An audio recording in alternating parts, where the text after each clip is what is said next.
ಕೊಲೆ ಸಾರಥಿಗೆ ಬೆಂಗಾವಲಾಗಿ ನಿಂತಿದ್ದ ಅಧಿಕಾರಿಗಳನ್ನ ಸರ್ಕಾರ ಅಮಾನತು ಮಾಡಿತ್ತು. ಆದ್ರೆ ಆ ಸಸ್ಪೆಂಡ್ ಕೇವಲ ಕಾಟಾಚಾರಕ್ಕೆ ಅನ್ನೋ ಮಾತು ಕೇಳಿ ಬರ್ತಾ ಇದೆ. ಕಾರಣ ಏನು ಗೊತ್ತಾ? ಈ ಸ್ಟೋರಿ ನೋಡಿ.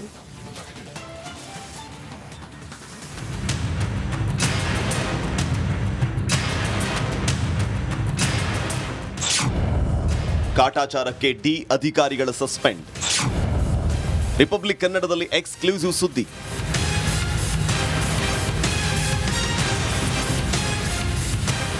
ಸೆಂಟ್ರಲ್ ಜೈಲಲ್ಲಿ ಹಗಲಿರುಳು ಕಳೆದಿದ್ದ ದರ್ಶನ್ನ ನೋಡೋದಕ್ಕೆ ಹಲವು ಕೈದಿಗಳು ದುಂಬಾಲು ಬಿದ್ದಿದ್ರು. ಆದರೂ ಅದಕ್ಕೆ ಚಾನ್ಸ್ ಸಿಕ್ಕಿರಲಿಲ್ಲ. ದಾಸನ ಬೆನ್ನಿಗೆ ನಿಂತಿದ್ದ ಕೆಲ ಅಧಿಕಾರಿಗಳು ಕಾಟೇರನಿಗೆ ಬೇಕಿದ್ದ ಎಲ್ಲ ವ್ಯವಸ್ಥೆಯನ್ನ ಮಾಡಿಕೊಟ್ಟಿದ್ರು ಅನ್ನೋ ಆರೋಪ ಇದೆ. ಈ ಆರೋಪದ ಮೇಲೆ ಸದ್ಯ 9 ಅಧಿಕಾರಿಗಳನ್ನು ಸಸ್ಪೆಂಡ್ ಮಾಡಲಾಗಿದೆ. ಆದರೆ ಈ ಅಮಾನತು ಕೇವಲ ಕಾಟಾಚಾರಕ್ಕೆ ಅಂತ ಹೇಳಲಾಗ್ತಾ ಇದೆ.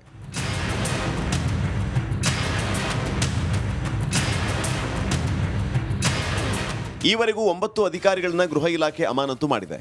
ಆದರೆ ಈ ಅಮಾನತು ಕೇವಲ ಕಾಟಾಚಾರಕ್ಕೆ ಅಂತ ಹೇಳಲಾಗ್ತಾ ಇದೆ. ಅಸಲಿಗೆ ಪರಪ್ಪನ ಅಗ್ರಹಾರ ಜೈಲಿನ ಪ್ರಮುಖ ಉಸ್ತುವಾರಿಗಳ ವಿರುದ್ಧ ಯಾವುದೇ ಕ್ರಮ ಕೈಗೊಳ್ಳದ ಇಲಾಖೆ ಕಾಟಾಚಾರಕ್ಕೆ ಬೇರೆಯವರನ್ನ ಸಸ್ಪೆಂಡ್ ಮಾಡಲಾಗಿದೆ. ಈ ಕುರಿತು ರಿಪಬ್ಲಿಕ್ ಕನ್ನಡ ದಾಖಲೆ ಸಹಿತ ಎಕ್ಸ್ಕ್ಲೂಸಿವ್ ಮಾಹಿತಿಯನ್ನು ನೀಡಲಿದೆ. ಆ ಇಬ್ಬರ ವಿರುದ್ಧ ಕ್ರಮ ಯಾಕಿಲ್ಲ? ಆಗಸ್ಟ್ 1ರಿಂದ ಇಬ್ಬರು ಸಹಾಯಕ ಅಧೀಕ್ಷಕರಿಗೆ ಸಂಪೂರ್ಣ ಜವಾಬ್ದಾರಿಯನ್ನು ನೀಡಲಾಗಿದೆ. ಕರ್ಣ ಬಿ ಕ್ಷತ್ರಿ ಸಹಾಯಕ ಅಧೀಕ್ಷಕರಾಗಿ ಜವಾಬ್ದಾರಿಯನ್ನು ನೀಡಲಾಗಿದ್ದು, ಕಾರಾಗೃಹದ ಕಾರ್ಯನಿರ್ವಾಹಕ ಸಿಬ್ಬಂದಿಯ ಕರ್ತವ್ಯ ಹಂಚಿಕೆ, ರಜೆ, ಗೈರು ಹಾಜರಾದ ಸಿಬ್ಬಂದಿಯ ವಿರುದ್ಧ ಶಿಸ್ತು ಕ್ರಮ, ಅಕ್ರಮ ಚಟುವಟಿಕೆಯಲ್ಲಿ ಭಾಗಿಯಾದ ಆರೋಪ ಹೊಂದಿರುವ ಸಿಬ್ಬಂದಿಯ ವಿರುದ್ಧ ಶಿಸ್ತು ಕ್ರಮ ಕೈಗೊಳ್ಳುವುದು, ಕಾರಾಗೃಹಕ್ಕೆ ಪೂರೈಕೆಯಾಗಿರುವ ಎಲೆಕ್ಟ್ರಾನಿಕ್ ಮತ್ತು ಭದ್ರತಾ ಉಪಕರಣಗಳ ನಿರ್ವಹಣೆ ಸದಾಕಾಲ ಸುಸ್ಥಿತಿಯಲ್ಲಿರುವಂತೆ ಕ್ರಮ ವಹಿಸುವುದು, ರೈಫಲ್ ಮತ್ತು ಮದ್ದು ಗುಂಡುಗಳ ನಿರ್ವಹಣೆ, ಬಂಧಿತರ ದಾಖಲೆ ನಿರ್ವಹಣೆ, ತಪಾಸಣೆ ಸಮಯದಲ್ಲಿ ದೊರಕುವ ನಿಷೇಧಿತ ವಸ್ತುಗಳ ನಿರ್ವಹಣೆ, ಬಂದಿಗಳು ಅಥವಾ ಸಿಬ್ಬಂದಿಯಿಂದ ನಿಷೇಧಿತ ವಸ್ತುಗಳು ಸಿಕ್ಕಿದ್ರೆ ದೂರು ದಾಖಲು ಮಾಡೋದು ಇವರ ಜವಾಬ್ದಾರಿಯಾಗಿರುತ್ತೆ. ಇನ್ನು ಬಿಆರ್ ಅಂದಾನಿ ಶಿಕ್ಷಾ ವಿಭಾಗದ ಸಂಪೂರ್ಣ ಉಸ್ತುವಾರಿಯಾಗಿ ಅಧಿಕಾರ, ಟವರ್ 2 ವಿಭಾಗದ ಬಂದಿಗಳ ತಪಾಸಣೆ ಉಸ್ತುವಾರಿ ನಿರ್ವಹಣೆ, ಸಹಾಯಕ ಅಧೀಕ್ಷಕರು ಪ್ರತಿ ವಾರಕ್ಕೊಮ್ಮೆ ತಮ್ಮ ಅಧೀನದಲ್ಲಿರುವಂತಹ ವಿಭಾಗಗಳ ಆಡಳಿತ ನಿರ್ವಹಣೆ ಪರಿಶೀಲಿಸಿ ಮುಖ್ಯ ಅಧೀಕ್ಷಕರಿಗೆ ವರದಿಯನ್ನು ಸಲ್ಲಿಸಬೇಕು. ಕರ್ತವ್ಯ ನಿರ್ವಹಣೆಯಲ್ಲಿ ನಿರ್ಲಕ್ಷ್ಯ ಕಂಡು ಬಂದರೆ ಕ್ರಮಕ್ಕೆ ವರದಿಯನ್ನು ಸಲ್ಲಿಸಲಾಗುವುದು. ನಿತ್ಯ ದಿನಚರಿ ಬರೆದು ಮರುದಿನ ಜೈಲಿನ ಮುಖ್ಯ ಅಧೀಕ್ಷಕರಿಗೆ ಒಪ್ಪಿಸಬೇಕು. ಹೀಗೆ ಇವರಿಬ್ಬರ ಮೇಲೆ ಇಷ್ಟು ಜವಾಬ್ದಾರಿ ಇದ್ರೂ ಸಹಾಯಕ ಅಧೀಕ್ಷಕರಾಗಿದ್ದ ಕರ್ಣ ಬಿ ಕ್ಷತ್ರಿ, ಬಿಆರ್ ಅಂದಾನಿಯನ್ನ ಬಿಟ್ಟು ಬೇರೆ 9 ಮಂದಿ ಅಧಿಕಾರಿಗಳನ್ನು ಅಮಾನತು ಮಾಡಿರೋದು ಕಾಟಾಚಾರಕ್ಕೆ ಅನ್ನೋದು ಮೇಲ್ನೋಟಕ್ಕೆ ಕಂಡು ಬಂದಿದೆ. ಸುನೀಲ್ ಧರ್ಮಸ್ಥಳ, ರಿಪಬ್ಲಿಕ್ ಕನ್ನಡ, ಬೆಂಗಳೂರು.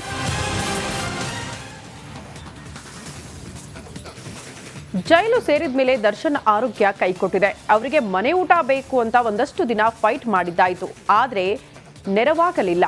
ಆದ್ರೀಗ ಮತ್ತೆ ದಾಸನ ಆರೋಗ್ಯ ಸರಿಯಿಲ್ಲ ಅಂತ ಪತ್ನಿ ದಾಖಲೆ ನೀಡಿದ್ದು ಆರೋಗ್ಯ ತಪಾಸಣೆ ನಡೆಸೋದಕ್ಕೆ ಜೈಲಿನ ವೈದ್ಯರು ರೆಡಿಯಾಗಿದ್ದಾರಂತೆ. ಈ ಕುರಿತ ಒಂದು ರಿಪೋರ್ಟ್ ಇಲ್ಲಿದೆ ನೋಡಿ.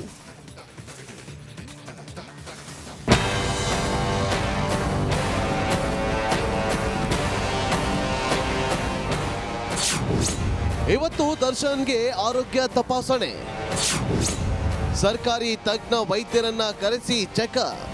ಬಳ್ಳಾರಿ ಜೈಲು ಸೇರಿರುವ ದರ್ಶನ್ಗೆ ಏನಾಯ್ತು ಅಂತ ಅಂದುಕೊಂಡ್ರ? ಏನಿಲ್ಲ ಕಣ್ರಿ. ಜೈಲು ಸೇರಿದ ಮೇಲೆ ದಾಸನ ಆರೋಗ್ಯ ಹದಗೆಟ್ಟಿದೆ ಅಂತ ಕೋರ್ಟ್ ಮೆಟ್ಟಿಲೇರಿದ್ರು.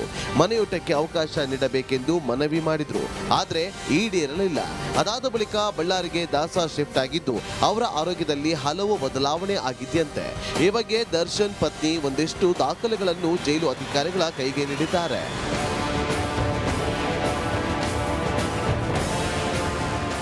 ದರ್ಶನ್ ಅನಾರೋಗ್ಯ ಸಂಬಂಧ ಜೈಲಿನ ಅಧಿಕಾರಿಗಳಿಗೆ ವಿಜಯಲಕ್ಷ್ಮಿ ದಾಖಲೆಗಳನ್ನು ನೀಡಿದ್ದಾರೆ. ಆದರೆ ಹೊರಗಿನ ಆಸ್ಪತ್ರೆ ಡಾಕ್ಯುಮೆಂಟ್ಗಳನ್ನು ಒಪ್ಪುವುದು ಕಷ್ಟ. ಹೀಗಾಗಿ ದರ್ಶನ್ ಪತ್ನಿ ಕೊಟ್ಟಿರುವ ಮೆಡಿಕಲ್ ರಿಪೋರ್ಟ್ಗಳನ್ನು ಪರಿಶೀಲಿಸಿರುವ ಜೈಲ್ ವೈದ್ಯರು ತಜ್ಞ ವೈದ್ಯರನ್ನ ಕರೆಸಿ ಚೆಕಪ್ ಮಾಡಿಸಲು ಮುಂದಾಗಿದ್ದಾರೆ.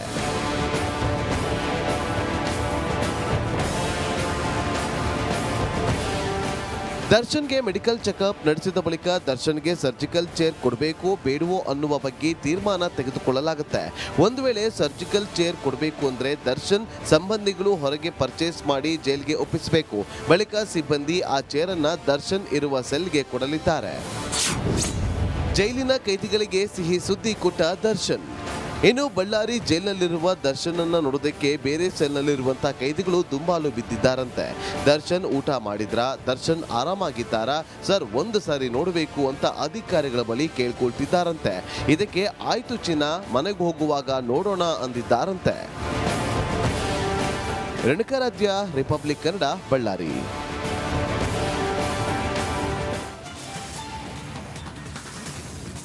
ಪರಪ್ಪನ ಸಾಮ್ರಾಜ್ಯದಲ್ಲಿ ಸಾಮ್ರಾಟನಂತೆ ಇದ್ದ ಪೊರ್ಕಿ ಈಗ ಬಳ್ಳಾರಿ ಜೈಲಲ್ಲಿ ಪರದಾಡ್ತಿದ್ದಾನೆ. ಧಮ್ ಹೊಡೆಯುತ್ತಾ ಆರಾಮಾಗಿದ್ದ ದಾಸ ಈಗ ಅನಾರೋಗ್ಯದಿಂದ ಬಳಲುತ್ತಿದ್ದಾರಂತೆ. ಈ ಕುರಿತ ಒಂದು ರಿಪೋರ್ಟ್ ಇಲ್ಲಿದೆ.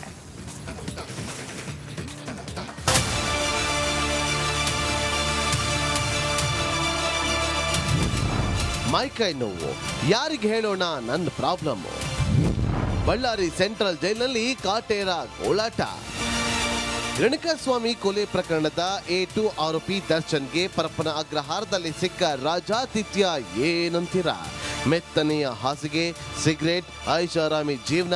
ಟೈಮ್ ಎಷ್ಟು ಬೇಗ ಉಲ್ಟಾ ಆಯ್ತು ಅಂದ್ರೆ ಈಗ ಕಾಟೇರ ಬಳ್ಳಾರಿಯಲ್ಲಿ 2 ಬೆಡ್ ಶೀಟ್ ಹಾಕೊಂಡು ನೆಲದ ಮೇಲೆ ಮಲಗ್ತಾ ಇದ್ದಾರೆ. ಬಳ್ಳಾರಿ ಸೆಂಟ್ರಲ್ ಜೈಲ್ಗೆ ದರ್ಶನ್ ಸೇರಿ ಇಂದಿಗೆ 4 ದಿನ. ಈ 4 ದಿನದಲ್ಲಿ ಕಟ್ಟುಮಸ್ತಾಗಿದ್ದ ದಾಸ ಹಣ್ಣುಗಾಯಿ ನೀರ್ಗಾಯಿ ಹಾಕಿದ್ದಾರೆ.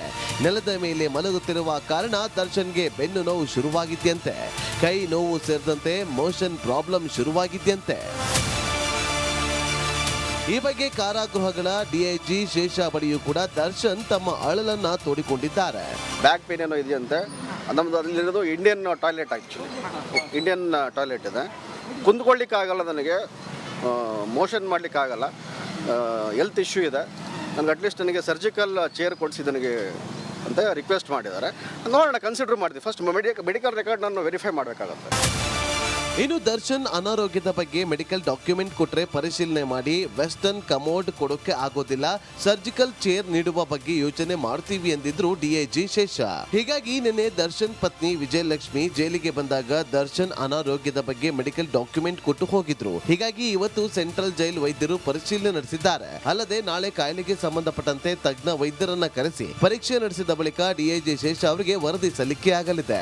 ದೌಲತ್ತಿನಿಂದಲೇ ಎಲ್ಲವನ್ನೂ ಪಡೆದಿದ್ದ ದರ್ಶನ್ ಈಗ ಸೆಂಟ್ರಲ್ ಜೈಲಿನಲ್ಲಿ ಮನವಿ ಮಾಡಿದ್ರು ಅಷ್ಟು ಈಸಿಯಾಗಿ ಏನು ಸಿಗ್ತಾ ಇಲ್ಲ. ರೇಣುಕಾರಾಧ್ಯ, ರಿಪಬ್ಲಿಕ್ ಕನ್ನಡ, ಬಳ್ಳಾರಿ.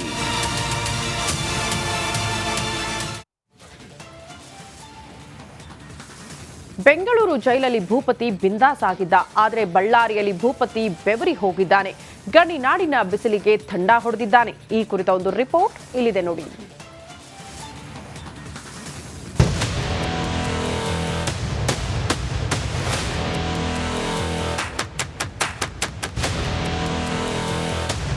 ಪರಪ್ಪನ ಅಗ್ರಹಾರದಲ್ಲಿ ಕಾಟೇರ ತಂಪಾಗಿದ್ದ. ರೌಡಿ ಶೀಟರ್ಗಳ ರಾಜಾತಿಥ್ಯ ಪಡೆದು ರಾಜನಂತೆ ಕಾಲ ಕಳೀತಾ ಇದ್ದ. ಸಿಗರೇಟ್ ಸೇತ್ತ, ಕಾಫಿ ಕುಡಿತಾ ಆರಾಮಾಗಿದ್ದ. ಆದ್ರೆ ಬಳ್ಳಾರಿ ಜೈಲಿಗೆ ಬಂದಿದ್ದೇ ತಡ ಭೂಪತಿ ಬೆವರಿ ಬೆಂಡಾಗಿದ್ದಾನೆ. ಗಣಿನಾಡಿನ ಬಿಸಿಲಿಗೆ ತಂಡ ಹೊಡೆದಿದ್ದಾನೆ.